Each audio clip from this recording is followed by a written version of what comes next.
आज से हम एक अलंकार को प्रतिदिन देखेंगे। आज आइए यमक अलंकार को देख रहे हैं। यमक अलंकार को देख रहे हैं। यमक अलंकार में एक ही शब्द की आवृत्ति होती है। वह शब्द दो या दो से अधिक बार आता है। जब किसी कविता में एक ही शब्द दो या दो से अधिक बार आए लेकिन उसका अर्थ हर बार उसका अर्थ अलग अलग हो, भिन्न भिन्न हो। आइए देखिए, सरल शब्दों में कहें तो एक ही शब्द एक से अधिक बार आएगा, मतलब एक ही शब्द दो या दो से अधिक बार आएगा। ये समझ लीजिए, दो या दो से अधिक बार, कम से कम दो बार आने चाहिए। कम से कम दो बार वह शब्द आएगा तभी वहाँ यमक अलंकार होगा। लेकिन जितनी बार भी आएगा अर्थ अलग अलग होगा, हर बार अर्थ अलग अलग होगा।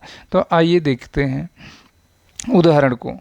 उदाहरण में कनक कनक तय सौगुनी मादक तय अधिकाय या खाए बौराय जग व पाए बौराय। देखिए यहाँ कनक शब्द दो बार आया है। हमने बताया कि एक ही शब्द दो या दो से अधिक बार, ये तीन बार भी हो सकता है, चार बार भी हो सकता है, लेकिन मिनिमम दो बार आएगा। हर बार उसका अर्थ अलग अलग होगा। देखिए पहले कनक का अर्थ है धतूरा। धतूरा आप जानते हैं, पहले कनक का अर्थ है धतूरा। धतूरा एक फल है, जहर है। दूसरे कनक का अर्थ है सोना। सोना स्वर्ण जिसे कहते हैं, दूसरे कनक का अर्थ है सोना। तो यहाँ कनक कनक तय सवगुनी मादक तय अधिकाय या खाए बौराय जग व पाए बौराय से तात्पर्य है कि एक बार आप देखिए धतूरे को खा लीजिए तब भी आप बौरा जाएंगे, सोने को पा जाएंगे तब भी आप बौरा जाएंगे। यही इसका अर्थ है। चलिए आगे चलते हैं। फिर देखिए दूसरा उदाहरण देखिए, तीन बेर खाती थी वे तीन बेर खाती है। देखिए यहाँ बेर शब्द देखिए दो बार आया है ना। तीन बेर खाती थी वे तीन बेर खाती है। एक बेर का शाब्दिक अर्थ है समय समय। दूसरे बेर का शाब्दिक अर्थ है एक फल है। आगे चल रहे हैं। देखिए यमक अलंकार के मुख्य रूप से दो भेद होते हैं। एक अभंग पद यमक अलंकार।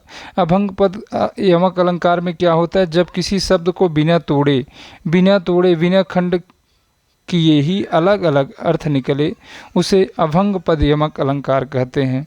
जब किसी शब्द को बिना तोड़े बिना खंड किए ही अलग अलग अर्थ निकले तो यहाँ अभंग पद यमक अलंकार होता है। तो हमने उदाहरण में पढ़ा था कनक कनक तय सवगुनी मादक तय अधिकाय या पाए बौराय जग व खाए बौराय। तो वहाँ देखिए कनक शब्द देखिए यहाँ दो बार आया था। एक कनक का अर्थ था सोना स्वर्ण था, दूसरे का था धतूरा। तो यहाँ हम पदों को भंग नहीं कर रहे हैं। देखिए जब हम पदों को भंग नहीं करते हैं तो वहाँ अभंग पद यमक अलंकार हो जाता है। चलिए सभंग पद जब पदों को तोड़कर खंड करके अलग अलग अर्थ निकाला जाए तो वहाँ सभंग पद अलंकार होता है।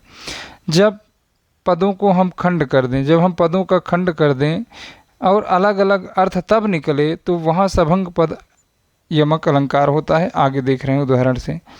बर बेर तेरी बरछीने है खलन के। बर बेर तेरी बरछीने है खलन के। बर बेर तेरी बरछीने है खलन के। देखिए अब आइए समझिए। देखिए एक बार बरछीने ये लिखा है, दूसरी बार बरछीने ये लिखा है।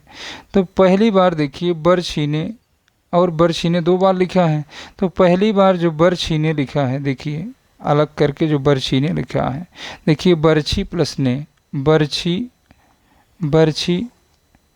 एक मिनट, जो ये पहली बार बरछीने लिखा है, देखिए बरछीने, तो इसका शाब्दिक अर्थ हो जाएगा एक प्रकार का हथियार या अस्त्र होता है। जब बरछी प्लस ने लिखेंगे तो बरछी एक प्रकार का हथियार होता है, जिसे आप जानते हैं बरछी गांव में आलू की बुआई में इसका प्रयोग करते हैं। बरछी या कहीं भी जो भी आप करते हैं यह एक प्रकार का हथियार होता है, एक प्रकार का हथियार। दूसरे बरछीने, देखिए दूसरी बार बरछीने आया है। अब यहाँ पदों को हम भंग कर रहे हैं ना, एक बार देखिए दूसरी बार देखिए फिर पदों को भंग कर रहे हैं। बरछीने, बर मतलब बर होता है आप जानते हैं पति वर जिसे आप बोलते हैं। छीने मतलब छीन लिए गए। तो एक बार बरछीने, देखिए पदों को भंग कर रहे हैं कि नहीं कर रहे हैं, पदों को तोड़ रहे हैं कि नहीं कर रहे हैं। देखिए यहाँ पद तोड़ रहे हैं। देख लीजिए अलंकार में देखना, शब्दों को देखे रहेंगे तभी।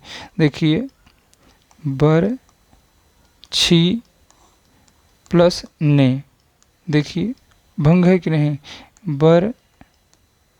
बर छीने देखिए अलग अलग है ना, दोनों अलग अलग है।